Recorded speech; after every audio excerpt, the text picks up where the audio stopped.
తిరుపతిలో శాంతి భద్రతలు కాపాడాలి, తిరుపతి ప్రజలు ప్రశాంతంగా ఉండాలని మా నాయకుడు చంద్రబాబు నాయుడు చెప్పిన సిద్ధాంతానికి కట్టుబడి ఉన్నామని పార్లమెంట్ అధ్యక్షురాలు పనబాక లక్ష్మి సోమవారం తిరుపతి ప్రెస్ క్లబ్లో జరిగిన మీడియా సమావేశంలో అన్నారు.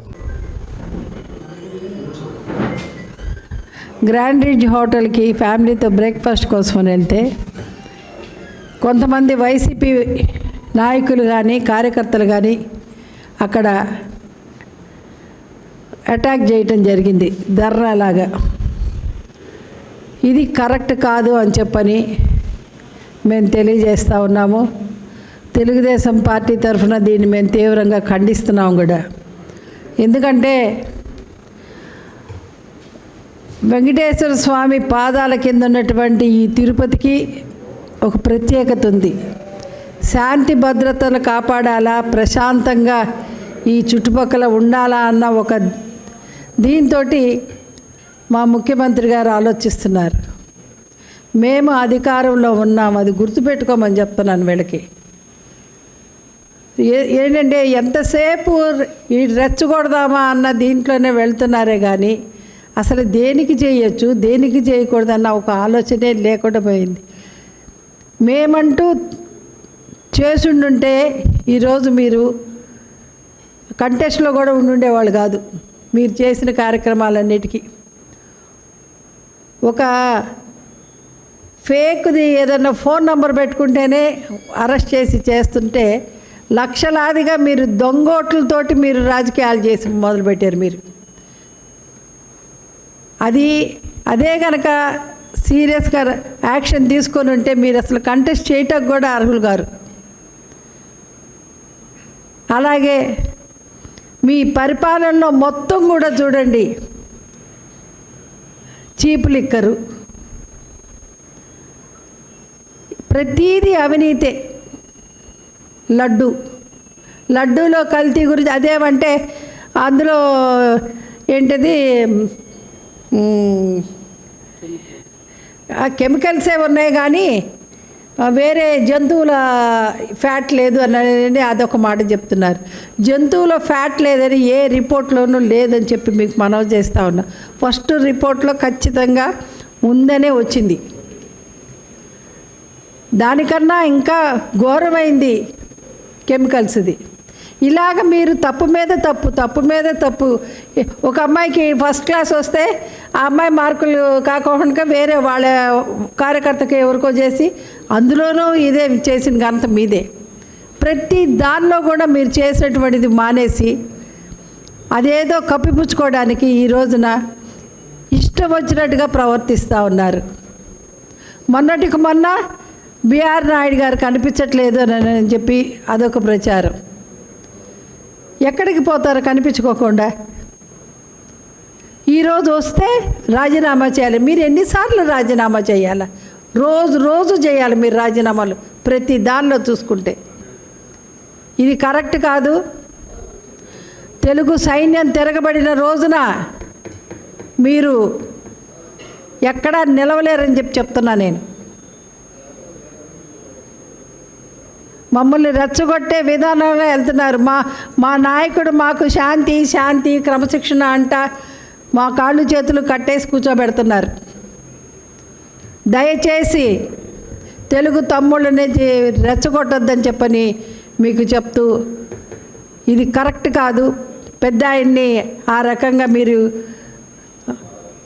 మాట్లాడితే ఏదో ఒకటి అని చెప్పని ఆయన్ని సైకలాజికల్గా దెబ్బతీయాలన్న దీంట్లో మీరు వెళ్తున్నారు. ఇది కరెక్ట్ కాదు.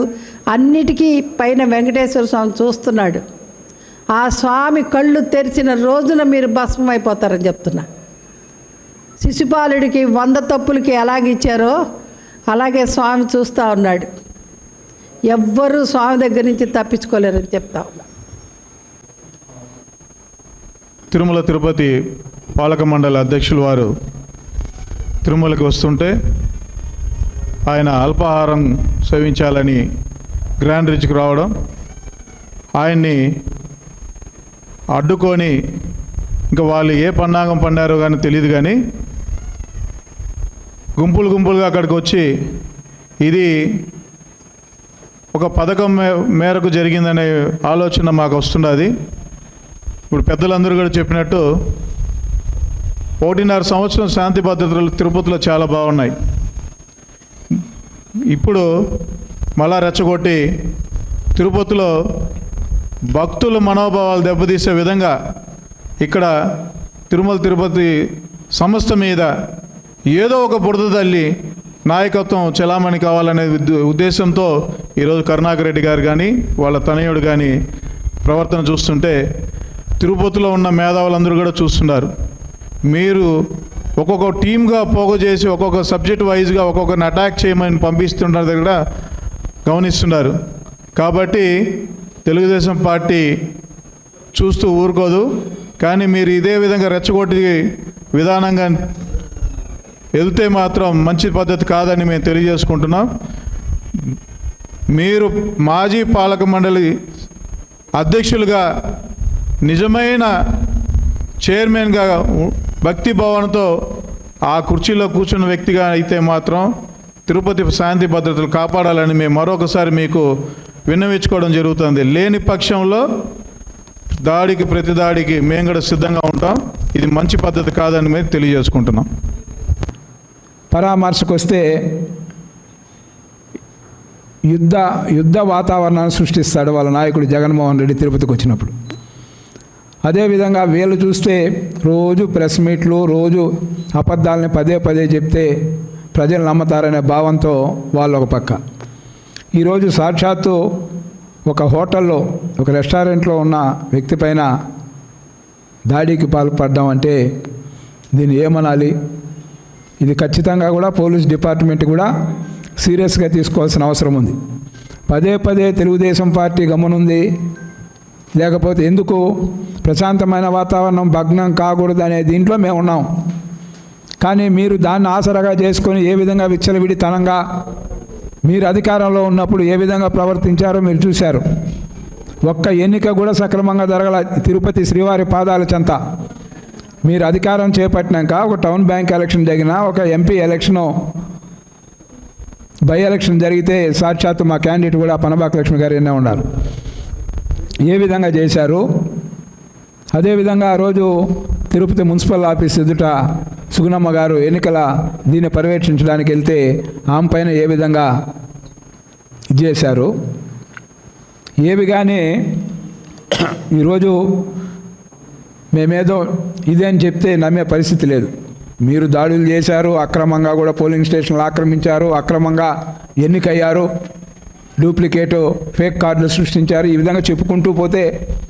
కానీ అధికారంలో ఈరోజు మేముంటే శ్రీవారి సన్నిధిలో ప్రశాంత వాతావరణం మేము కోరుకుంటే మీరు ఎలాంటి కవ్వింపులు చర్యలు చేసినా మేము ఎక్కడ కూడా ఇది కాకుండా నిజం నిలకడగానే తెలుస్తుంది. ఎవరు దోషులో ఖచ్చితంగా కూడా ఇప్పుడే మా వాళ్ళు చెప్పినట్టు శ్రీవారి కన్ను తెరిస్తే ఆయన చూపు నుంచి తప్పించుకోవడం ఎవరి తరం కూడా కాదు. అది వాళ్ళ మనస్సాక్షికి తెలుసు తిరుమలలో ఏం చేశారనేది, భక్తులకు తెలుసు వాళ్ళు ఏం చేశారని.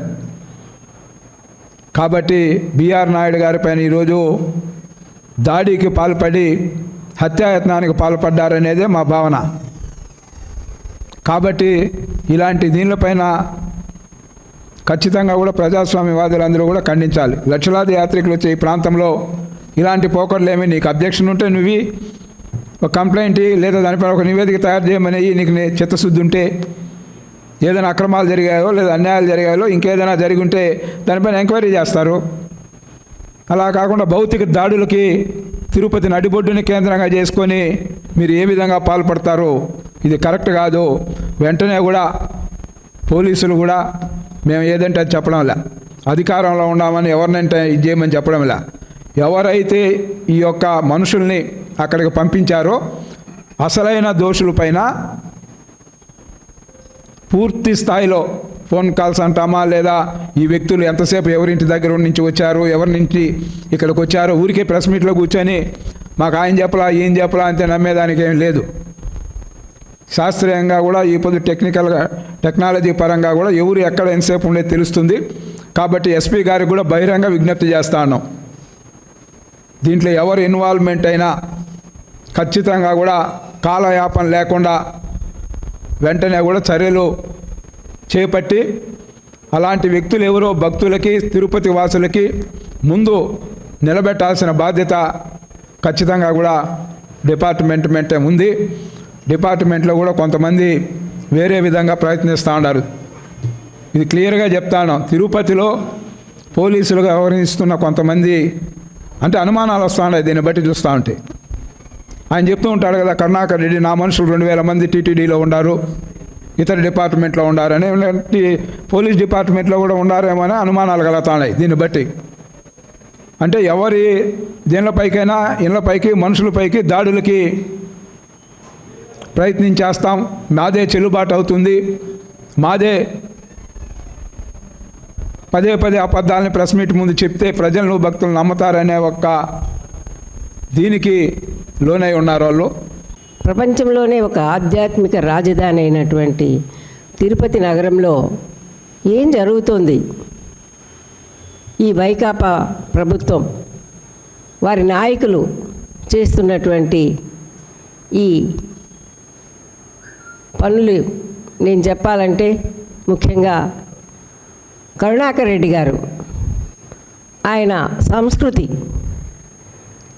ఎలాంటిదో 1982లోనే 98లో నా భర్తను కిడ్నాప్ చేసి ఏదో మరి రాజకీయంగా కాదు, వేరే విధంగా ఏమీ కాదు, వ్యాపార రీత్యా కాదు, ఎందుకు కిడ్నాప్ చేశారో అందరికీ తెలిసిన విషయమే. ఆనాడు మరి తప్పు చేసి కిడ్నాప్ చేసి నిరాధారంగా అకారణంగా ఆ రోజు మరి వివేకానంద రెడ్డి గారు నువ్వు జైల్లో ఉన్నమాట వాస్తవం కాదా అంటే నీ నైజం గురించి చెప్తున్నాను నేను.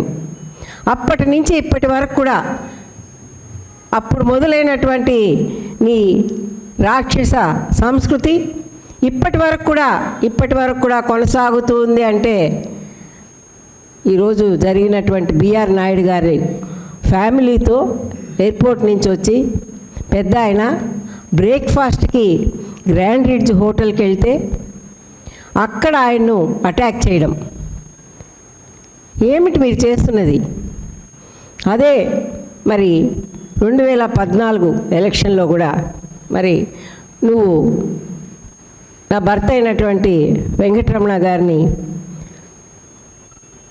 ఎలక్షన్లో ఆయన కూడా కంటెస్టెంటు, నువ్వు కంటెస్టెంటు, బూతుల పరిశీలనలో నువ్వు ఆయన కాలర్ పట్టుకొని మరి చెంపదెబ్బ కొట్టలేదా అని నేను ప్రశ్నిస్తున్నాను. అంటే నీ సంస్కృతి ఇంతవరకు కూడా నువ్వు మారలేదు. మీరు వచ్చిన దగ్గర నుంచే ఈ తిరుపతి నగరంలో ఈ అరాచకాలు, ఈ దౌర్జన్యాలు, ఈ దురాక్రమణలు అన్నీ కూడా జరుగుతూ ఉన్నాయి. మీ యొక్క ప్రవృత్తి అలాంటిది. మీకు దేవుడంటే భయం లేదు, దేవుడంటే భక్తి లేదు. బిఆర్ నాయుడు గారు ఒక పెద్ద ఆయన ఈరోజు ఫ్యామిలీతో వచ్చి బ్రేక్ఫాస్ట్కి వెళ్తే అక్కడికి వెళ్ళి అటాక్ చేస్తారా? ఆయన్ని అటాక్ చేసింది మీరు, బిఆర్ నాయుడును కాదు. తిరుపతికి వచ్చేటువంటి 50 మంది, వేలాది మంది, లక్షలాది మంది భక్తులకు జరిగినటువంటి ఒక అపచారము, జరిగినటువంటి ఒక అన్యాయము, జరిగినటువంటి ఒక మరి మీరు అటాక్ చేయడం అంటే ఏమనుకుంటున్నారు? తిరుపతికి వచ్చేటువంటి ఆ కలియుగంటి వెంకటేశ్వర స్వామిని దర్శించడానికి వచ్చేటువంటి భక్తులకి అందరికీ మీరు అందిస్తున్నటువంటి సందేశం ఏంటి?